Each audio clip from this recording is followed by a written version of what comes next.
Hello, everyone, and welcome to the first panel discussion. Today, we're talking about global context and its implication in the export sectors. We are looking forward to bringing an informative session in regards to the current scenario and that our global community is presently facing in unprecedented challenges to COVID-19. Today, I'm joined by Ms. Romy Vasquez, Ambassador of Panama to Canada, Mr. Sean Sunderland, Deputy Director, Brazil and South America from Global Affairs. We will talk about the new normality emerging in our horizons, a pragmatic vision of a better future, and the ability to adapt to limit the impact of the current crisis and to build the resilience in the export sectors. Starting with you, Sean. COVID-19 has thrown a big curveball at all of us. Are there potential issues out there that might affect the growth and prosperity in the region that we haven't identified? Thank you, Catalina, and thank you for inviting me to this panel today. It's a real honor to be here. I'm joining you from my home here in Ottawa, and it's a pleasure to be with Ambassador Vasquez, and I hope that Ambassador Rodriguez will be joining us shortly. You said that COVID has thrown a big curveball at the region. What are some of the things that we should be looking for as a result of that? It's thrown a big curveball at the world, to be honest. I think we all know that. Certainly from a global affairs vantage point, we're looking at the region, and when I say the region, I mean the Americas south of the United States, kind of in two ways. We're looking at how COVID is impacting the region, how countries are wrestling with the challenge, the health crisis this has presented, how they're addressing the twin challenges of dealing with the health crisis in their country, but also how they're managing the demands from their population to respond to this, to deal with the downturn in the economy that is affecting all countries in the region, the demands for supplementary income, the huge impact it's having on countries' budgets. I mean, one thing that I draw some comfort from as somebody who's worked at global affairs for almost 30 years and has followed the region closely, I'm somebody who remembers the debt crisis of the 1980s and how that had a big impact on Latin America. It was called the decade of lost growth for most of the Americas in the 1980s. I'm hugely impressed by how resilient the institutions of government are in Latin America these days, especially as compared to 30 years ago when you still had a number of countries that were emerging from military dictatorships. That's not the case now. Virtually every country in the hemisphere, with the exception of Venezuela and Cuba, are democracies. We've seen that governments have done a very good job of responding to the concerns of their populations. They've been quite quick at locking down and trying to address the problematic of COVID in their countries. And I think that's hugely impressive, and it's a good sign for all of us. Mm-hmm. Clearly, COVID is having a big impact on the economy. It's having a big impact on trade, but a lot of that will be short term. Mm-hmm. And I think if we look towards the medium term, we can expect that because of the demographics of these societies, because of their institutional strengths, that they will bounce back. And we hope that Canada, as a friend and partner of the region, will be in a position to take advantage of that bounce back in a way that will benefit both of us, both in terms of our trade, but also in terms of investment. There are great investment opportunities these days. So we're really looking forward to participating in that on the road. Thank you, Sean. And welcome, Mr. Roberto Rodriguez, Ambassador from Peru to Canada. Thank you for joining us here today. And what do you think, Ms. Romy Vasquez, Ambassador of Panama, how could trade from Panama to Canada change in the past year, and what do you predict will happen in the next 5 years? Well, first of all, thank you, Carolina, for this kind invitation to be part not only of your panel, but also to participate at the Pacific Trade Global. I would like also to thank Pro Panama for having accepted your kind invitation and for having 16 companies from Panama participating at the fair. I would say that definitely, Panama is a service economy, and we have almost $14 billion out of exports in terms of services for transportation, passengers, personal travel, financial services. And we also export traditional agricultural products to Europe, Asia, and other countries of Latin America. But however, we have a historical trade deficit with Canada. And I would very much like this to change. And I think that, as Sean has mentioned, the COVID will give us new opportunities for cooperation and to working together. Our administration in the last year, it's a year old now, and under President Cortizo, we made the diagnostic and we originated a reset to discover new opportunities for trade and investment by creating the installation of the Pro Panama, which is an agency for investment attraction and export promotion, with alongside all the embassies and the consulates, we have become the new elite, the elite team to combine diplomacy and politics with trade and investment. Besides the Pro Panama agency, we have also installed the Office of Trade Intelligence and Trade Capacity Building that was established within the Ministry of Commerce, Agriculture, and Industries, and has presented this. We have presented to Canadian authorities the Panama's Cooperation Action Plan to move forward in our trade relationship. In terms of what we expect for the next 5 years, we think that we need to reinforce human institutional infrastructural capacities to be more competitive in international trade. We need to stimulate competitiveness and innovation, improving goods and services to serve and supply world markets. We have implemented EMA, which is the new investment law, to attract manufacturing companies at free trade zones to manufacture export goods and to create employment. We have worked in cooperation with Canada to find goods and services and creating market access, but we also need to support our small and medium entrepreneurs. Mm-hmm. And we have to discover the new markets, what we call niche markets, of our gourmet products, because we do not produce large quantities, but we do produce gourmet products. And sometimes these products, because of their quality, they cannot just be exported as bulk, but as small quantities, and might not arrive by air, or might arrive by air instead of a container. So I would say that those steps are the steps that we have done in the last year before the COVID, and we are reinforcing all the embassies and consulates to be ready for the new normal, as they say, the post-COVID moment. Ambassador Roberto Rodriguez, what's the vision from Peru to Canada? What has changed, and what do you predict will happen in the next 5 years? No, I was saying, first of all, to express my appreciation to Mrs. Vasquez for allowing me to be part of this event. I'm very glad to participate.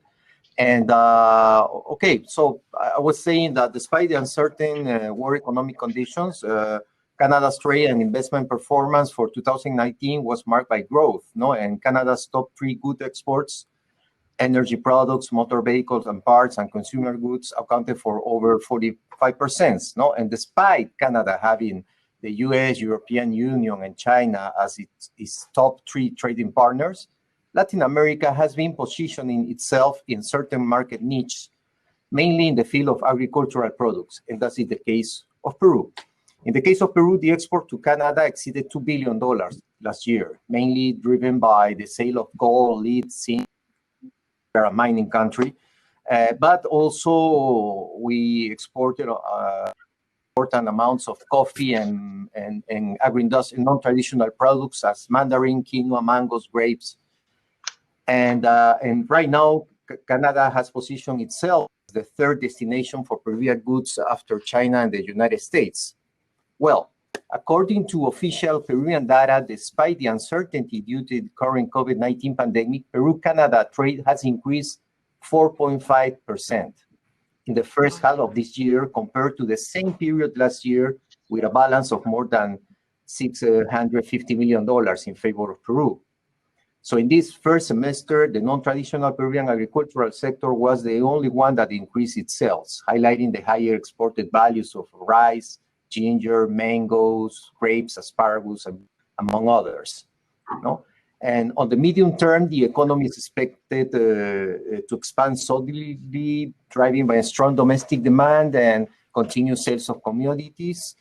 Private final consumption will be stimulated by employment growth, relatively low inflationary pressure, and rising wages. So this is a very snapshot of what happened last year and what is happening this year. So despite this pandemic, it is important to underscore that the trade between Peru and trade was continue increasing, which is very important, and for us especially because we're talking about a non-traditional products, intensive in labor and so on. So for the future, for me, I hope that this flow of the trade will continue increasing. We do not know what's going to happen. Everything is changing, and last year nobody knew that we are going to be facing this pandemic. So to predict the future, tough, but I am very confident that the trade will continue between Latin America and Canada. No? And after the other question, I further develop more on this idea. Thank you. Sean, how are we empowering small and medium companies to better engage in international trade these days? That's a really good question, Catalina. I mean, the reality is that most of Canada's trade is only done by a couple of hundred largely medium and large size enterprises. And we recognize in the Trade Commissioner Service at Global Affairs Canada that while that's good, it's actually not sustainable, and that we need to reach out and have more and more varied trading partners and firms doing business around the world, including with Latin America. It's important for diversity in our own economy. Mm-hmm. It's also important for diversifying our exports. You know, there are a lot of exporters in Canada only have experience exporting to the United States, and I think that's particularly true of SMEs. They think that the American market, I mean, the American market is obviously the closest, the biggest, and the easiest market for us. But diversify beyond that, you know, we have to become more bold, you know, more adventurous. And the only way to do that is to look at markets further south and around the world.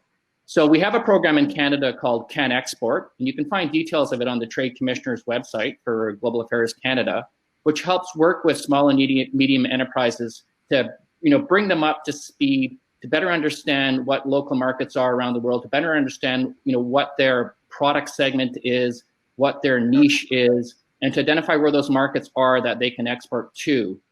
We also work a lot through our regional trade offices across Canada. They're in every region of Canada, and they reach out to various companies in their regions and work with them to try and get them up to we call takeoff level for exports. And they do a lot of vetting and working with them on that. We also have innovation clusters around the world where we work particularly with firms in the digital economy to get in touch and to better integrate into existing innovation clusters in places like Silicon Valley and in Western Europe and some others, and presumably soon as well in Latin America, we hope, in Sao Paulo and places like that. So it's targeted, it's niche, but it's work that needs to be done. And if we're going to be serious about diversifying trade in Canada beyond these large companies which dominate our trade, then that's the only way we can do it. It's also actually more equitable because we bring in small businesses run by women, indigenous people, and others. And we think as a government that that's important to do as well. Great. Thank you, Sean. And Ambassador Romy Vázquez, what are you doing to empower SMEs to engage in international trade? Thank you, Carolina. I'm going to talk about also an agency that we have called AMPYME, but I want to take on Sean's comments about the innovation clusters, and I will invite you, I will take this opportunity to invite Canada to open an innovation cluster in Panama. Please, we are welcoming investment. We want to have all the best trade with Canada. It's very important to us. Well, we have an agency to help the SMEs, and it's called AMPYME. And what they do is that they guide entrepreneurs to launch their businesses by formal registration, because we have had some non-formal business activities. We want people to be formal, right? And then they can assist them in the process to get registered. And as a registered SME, they also have access to training programs in a special digital platform 24/7. And that platform is called minegocio.com. At that platform, they will have, news about access to other companies, how to perform better services, how to produce better products. And that is also very important to have that. It's for free, but obviously they have to be the SMEs that are registered. They also offer them a complete guidance on how to get access to financial aid or credit at the state financial institutions, which is also very important, because sometimes when you start a business, you not necessarily have the funds to produce or to manage. So it's important for them also to have some employment, because you also want them to create employment. There is also the availability of a benefit, an income tax exemption at the first 2 years of operation, which is also very important. They could become from micro to small, small to medium. So this is what we are trying to help them to do. Become from micro to small, small to medium. ProPanama, which is the agency I mentioned before in the first question, will promote the SMEs through B2B and B2C at every international trade venues and fairs. And that's how you participated in our international virtual fair, remember? And that's how you became acquaintance with ProPanama, and you invited them to participate at this event. And we also have, for creative industries, we have a program called Crea Panama 2030 that it was done thanks to UNESCO and the European Union, alongside with our Ministry of Culture. And they support creative industries in terms of, for example, food gastronomy, for example, firm, digital, design, anything that will eventually become experts. So we will think that in the creative industries as well, we'll have the opportunity for them to become micro, small, or medium-sized companies. Thank you. Thank you, Ambassador. And Mr. Ambassador Roberto Rodriguez, how are you empowering the small and medium-sized companies to better engage with international partners? Well, that's a very key issue right now, because SMEs has been affected because of this pandemic, and we are seeking to enable and empower particularly the SMEs to participate and grow in an interconnected global economy. We will foster an inclusive, open, facilitative, secure, and market-oriented environment driven by a digital economy and a digital transformation. The last one, which is very important, emerging technologies and innovation, as well as secure and trusted data information.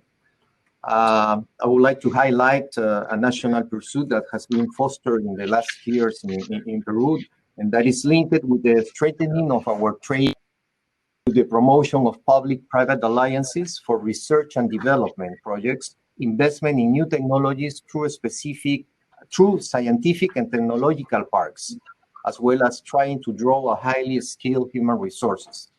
This is very important because with the creation of these scientific and technological parks, Peru will not only provide useful resources for SMEs so that they can make the transition process to a digital technology and transform their production, but they will also be a key tool for SME to get into more lucrative business sector worldwide.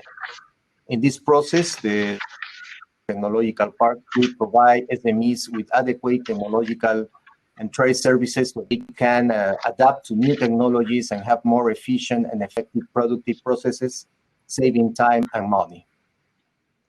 Thank you. What would you say is the one takeaway that you would like the audience to have and walk away today?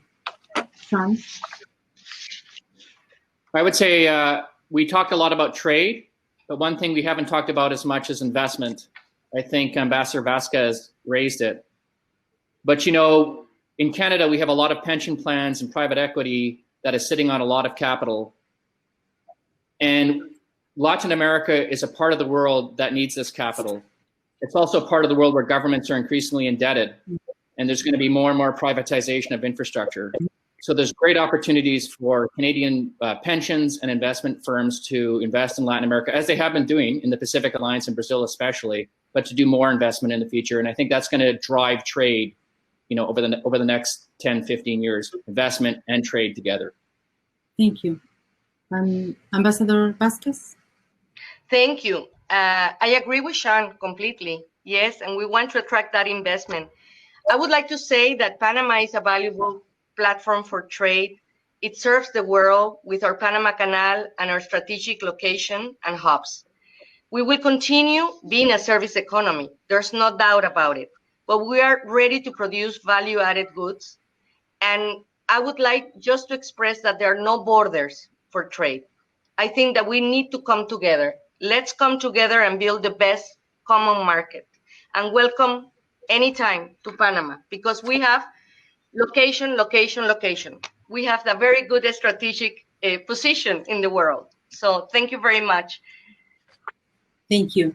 And Ambassador Rodriguez? For me, what I would like to underscore is the importance of defend the free trade, the flow of trade, to try to fight the protectionism that could be appearing right now. And if we specifically on trade, Peru is committed to ensure that supply chains remain open and connected so that international markets can continue to support the movement of agricultural products, let's say, or agricultural inputs. So it's very important, our countries, in this case, Peru and Canada, which are APEC economies, are part of CPTPP. They have a free trade agreement that last year celebrated its 10th anniversary. It's very important to continue working together in the post-COVID-19 economic recovery, including our ongoing efforts to establish and strengthen, as I mentioned, supply chains and examine ways to facilitate digital trade responses to COVID-19. Those are the core ideas that I wanted to share with you with this small time that we have now. Thank you. Thank you so much. I would say that's amazing topic, collaboration, integration, and innovation that we have to keep it in mind. I hope so everybody gets some useful insights and that you can apply within your companies and in the strategy that you are getting to get out there. A big thank you to everyone, and a thank you to Ambassador Romy Vasquez, Ambassador Roberto Rodriguez, and Mr. Sean Sunderland for joining us here and putting all this together. And we hope you enjoy the rest of the conference. And don't forget to stop by the exhibition area where the companies are there for you. Thank you. Thank you. Un placer, colegas. Hasta luego. Gracias. Thank you. Gracias.